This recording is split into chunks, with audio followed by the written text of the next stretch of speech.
Can you see it, Julius? Yes, I can. Okay, perfect. Whenever you're ready. Yeah, hello, everyone. And thank you for joining us today for another PCORE funded project. And thank you for allowing me to take time to share a portion of the project myself to you. I'm going to speak about what discourages us from getting mental health treatment. Next.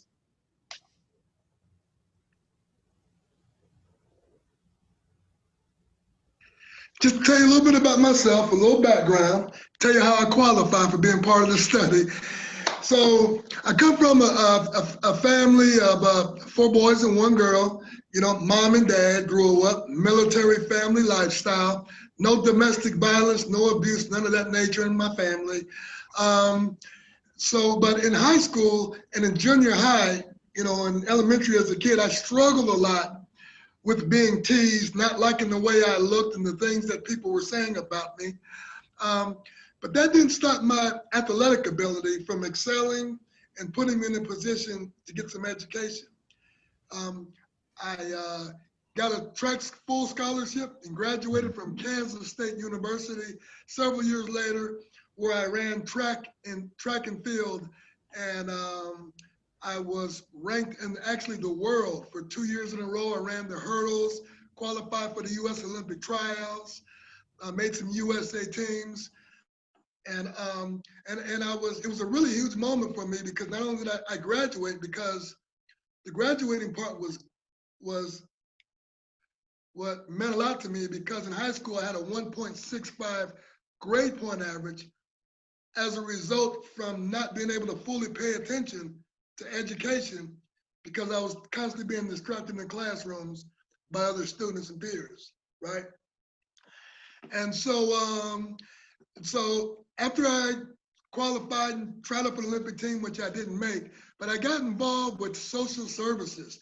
I became a case manager, caseworker. I've got several years working with developmental disabled and families that are wards of the Department of Children and Family Services. And so that's my background. Now, about 5 years ago, I was diagnosed with schizoaffective disorder. And this is an illness that's exacerbated through me not managing intense stressors over a long period of time that affected me and my brain in a bad way. And probably the biggest episode that I can recall is I was at age 26, I'm 60 now, but at age 26, I was living like a normal life, if you will. I would get up at 5 in the morning, go to track practice. After track practice, I go to work in social services, 8-hour shift. When I get off, I go play some basketball, connect with my friends or with my family members and do some things. And that was basically my routine. And then suddenly, one day I was driving my car, and I had moved to an area that was like a big city area. And the area that I was living in, the environment was not like I was accustomed to growing up or in college.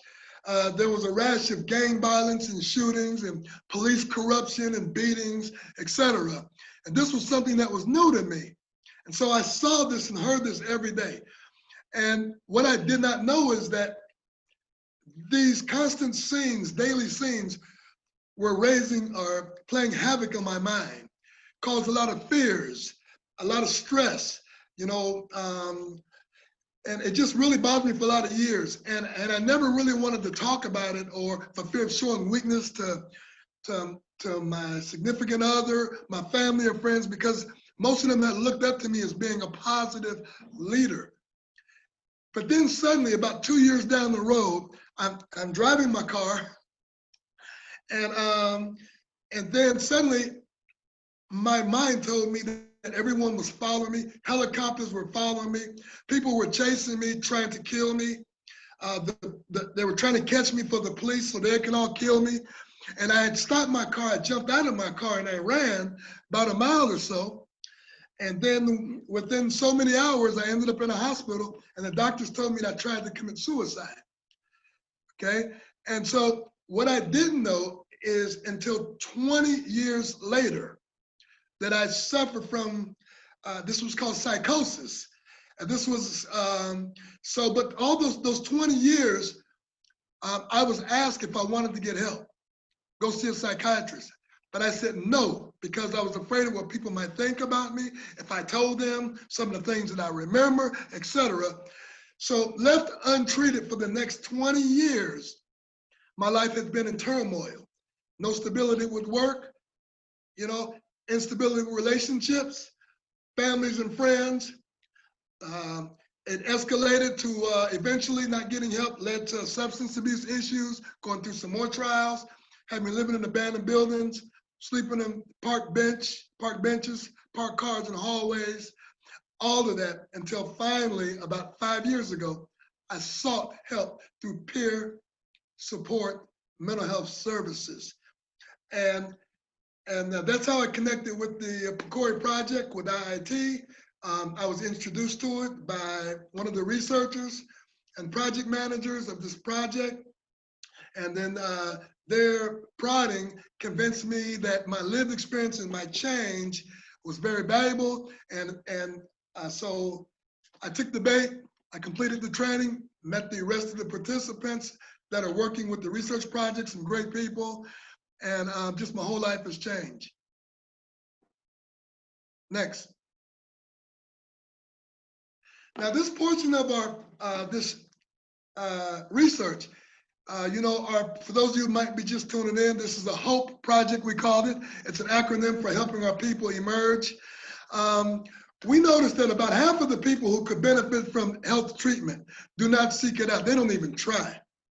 And any experience with jail or prison may add to the barriers of getting health care. And so we wanted to see what our experts panel, we thought about the barriers and getting care from post-incarceration and then once they are released from being incarcerated.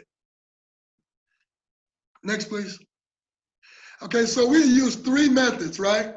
So which the HOPE Coalition, the acronym for helping our people emerge. So our team leader had to put together a team. The team that we put together was in-house. The team was already trained, right? And so we would meet quite frequently to brainstorm within our own experiences as lived experience mental health researchers and our experience with being incarcerated with seeking mental health care. So we would brainstorm these different barriers to care amongst ourselves. And number 2, we asked our lived experience expert panel members to add additional barriers. So we just constantly was thinking and giving our input of our experiences. And then number 3, we asked our lived experience expert panel members to rate each item that was a barrier, right? So, and in total, we had a total of 41 lived experience experts give a response. And we use the word experts because not only that means us that are the lived experience researchers, but those that are in the community who have lived experience and have experienced whatever part of the studies that we're focusing on. We consider those to be experts too, because we've been there and we've done it. Next, please. And so here are a couple of questions that we had posed, right?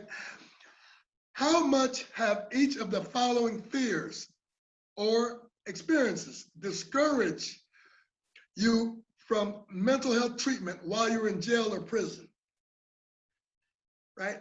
And then we had another question that we posed to our experts. How much have each of the following fears or experiences discouraged you from seeking mental health treatment in the community? So one question was while you're incarcerated, in jail or prison. And then the other question was once you are released back into society from jail or prison. And so we came up with a rating system, which was 1 through 5. 1 meaning the lowest, not at all. And 5 meaning I was discouraged a great deal. So 1, Yeah. Okay. So it was 1 through 5. 1 is not at all. 2 is a little. 3 was a moderate amount. 4 a lot, and 5 a great deal. Next, Lindsay. And here are the results. These are some of the top discouragers or barriers, if you will, that we extracted from those that were seeking or have not chose to seek mental health help while incarcerated. And they have said, I didn't want to show weakness. As you can see, that was a 2.76. Remember, the highest is 5. Number 2, I didn't feel like anyone cared. Number 3, I didn't want to be labeled as crazy. Number 4, I didn't know who to contact or talk to. And the 5th one, I wasn't mentally stable enough. Now, there is more on the list, but I'm going to highlight on the first 5 here and give an example how even myself was affected by them. I didn't want to show weakness. My very first time I was incarcerated, I have to tell you though, I was locked up about 16 times, and that was in jail. And out of those 16 times, I went to prison 4 times, right? And my very first time I was locked up, see, I was about, 34 years old. I had never been to jail in my life. So I didn't even know what goes on, how it's ran, etc., right? So I had these fears already before I even got there. While I was in jail, you have to get processed so they can figure out where to place you, what cell according to your age or your needs or whatever they want, whatever they come up with. So I was held among hundreds of other inmates waiting to be processed in a huge area. We call it a bullpen because that's what it looks like. It looks like an area where you have a bunch of cattle or a bunch of bulls, like a pen, except we have human beings there, right? And we're all packed up like sitting on top of each other. In the midst or the middle of the bullpen that I was in, there was these 3 booths that had mental health care providers in each booth.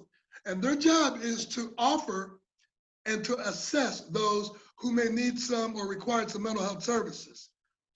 Now, while waiting in that bullpen area, I knew that I needed some kind of help, needed to talk to somebody.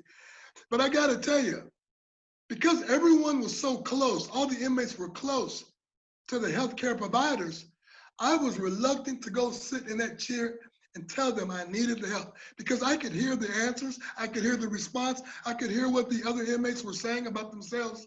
And surely I didn't want anybody else to hear that because I was surrounded by mostly gang members, some substance abuse users, and I was one of them too.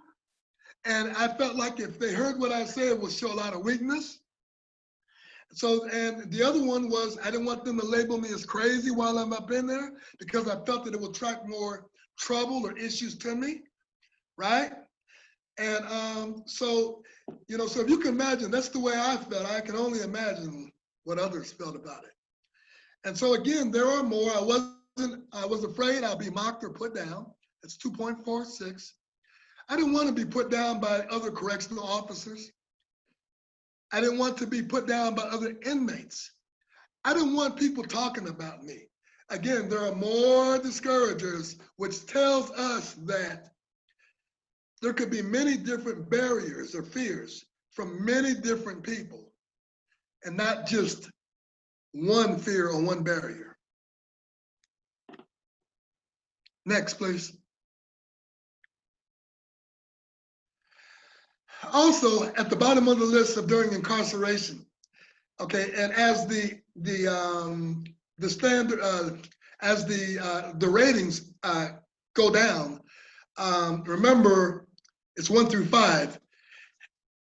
I also, although the ratings have went down and we're at 2.15 and 2.12, I did find and was able to relate to 2 other instances that related to myself. One was peer pressure not to, and they didn't treat me with respect. And let me tell you about the respect part, okay? So, so there's one aspect of it that says, well, I'm locked. Some people say, well, you're locked up, you can't get everything your way. Or I'm locked up, and then my attitude is, I want what I want, you should give me this attention now. Now I'm concerned. Well, I didn't have any of those type of thoughts, but there were some instances where I felt like I didn't get treated with respect. It was because I noticed that there were a lot of other inmates who had gotten belligerent to other staff members, who may have cursed them out, who were symptomatic, and then as a result, behavioral outbursts and things like that. And then a lot of the healthcare providers would like personalize this experience. And then when someone else comes along who's serious about some help, then they would like give them the bare minimum or make them feel like I'm only here to do an 8-hour job, you know, and then it makes me and individuals feel like, wow, you're not treating me with the proper respect because of somebody else is not fair. Next slide, please. Okay, now here are the top 10 barriers and discouragers that we extracted from our panel of experts. The top 10 for discouragers once they are released out into the community, right? So the highest was a 3.02 average. Remember, our rating scale was 1 to 5. So, excuse me. Number 1 was, I'm afraid of being denied assistance. Number 2, I can't afford it. Number 3, I don't have transportation. Number 4, which is 2.83, which I can relate to, I don't want to show weakness, which I just explained to you about that. The next one, I don't feel like anyone cares, 2.68. And then another one that connected with self, 2.66. I'm afraid I'll be mocked or put down. And you know, and personally, being mocked or put down, if you remember, began with me way back when I was 8, 9, and 10 years old. So I had this issue follow me for many, many years, right? And it just got even worse because I was still at a point of allowing stigmas to affect me, what people thought and said for mental illness. And boy, that was something else. And then there's a few more, 2.63, I couldn't find somewhere to go for treatment. Or I'm too busy trying to find housing, 2.61. And 2.54, I have or had substance abuse issues. And so, yeah, and I'd like to talk a little bit about I've had or had substance abuse issues. Yeah, that's one of the huge discouragers for myself, because for many, many years, because I was quiet 20 plus years ago about my psychosomatic symptoms with no drug use, I got to tell you that many, many people thought that I was on drugs, including my family and my friends. In fact, I just had to inform one of my close family members about a few weeks ago that I never was on drugs, and I started to explain about the mental health issues, and they got it. But for many, many years, can you imagine that's what they thought? Yeah, and so so having a substance abuse issue, mainly because and also because I was afraid to remove the stigma to talk about the mental health. So it looked like every time I would stop using that I got better. Every time, in fact, family members and friends would say, when he's not using, he's great. And I could perform day-to-day duties and responsibilities, but still, and yet I was walking around with untreated mental health help that required some medical attention at the same time. Next slide, please. And so, as you can see, there's a continuum of once a person is released from being incarcerated in the community with fears and barriers of seeking mental health. Again, although like right now we're at 2.29, right? And then it goes down to 1.85. Again, these averages are still significantly pretty high. right? Like the first one here, I wasn't mentally stable enough. I feel ashamed. I'm afraid I won't measure up to other coworkers. I had side effects from medication. I don't want people talking about me, and although the averages are dropping now in terms of the responses from the 41, I still even found myself involved with the averages being above 2.0, right? And again, it just reiterates to us over and over that there are many, many different barriers and fears that plagues a person's mind and that can hold them back from getting or seeking the treatment that they need. Next, please. So, what does all of this mean, right? Right? So, there's a couple of things that we have concluded. Number one, that the barriers to mental health care are much different in environments. So in this particular study, it's the environment of being incarcerated, jail or prison, right? But we also know that the environment could be where that individual is at that moment, the housing situation, right?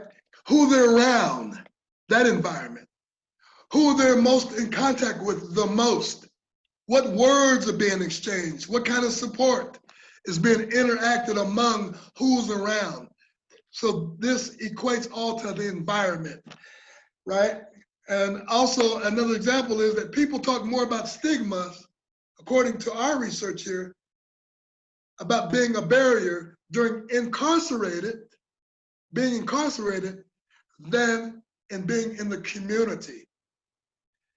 So our 41 expert participants have shared with us that overall there's more of a stigma while being incarcerated than in the community. And healthcare and housing organizations and the criminal justice systems can help make better environments that can make people feel better about seeking healthcare. So this can be done. And that's probably one of the biggest things that we hope, that the healthcare system and the criminal justice system would think about how they can create an environment while those are being incarcerated to get the help that they need. Because we already know that even most people who can benefit from healthcare treatment do not even attempt. Next, please. And so, what are the next steps, right? I have a friend that I hear him say, says, what can we do, right? So we could do a larger survey with these questions in the future. We can figure out solutions to some of these barriers, right? And we can tell healthcare workers about these barriers so they can work to reduce these barriers.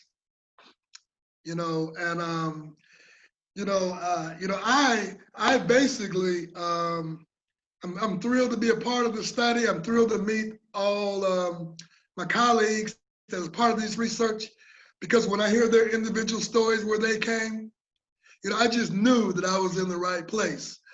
In fact, there was one day, I want to share this with you. One day I was on my way to participate in one of our project studies at the Illinois Institute of Technology. And I wasn't feeling too well, and mentally. Just there were some things that were kind of like bothering me, and I wasn't feeling too well. And I think I suffered some racing thoughts en route coming to our office. And then I let one of my bosses know I'm not feeling well. They said, okay, well, can you come anyway? And I went, yes, I'll be there.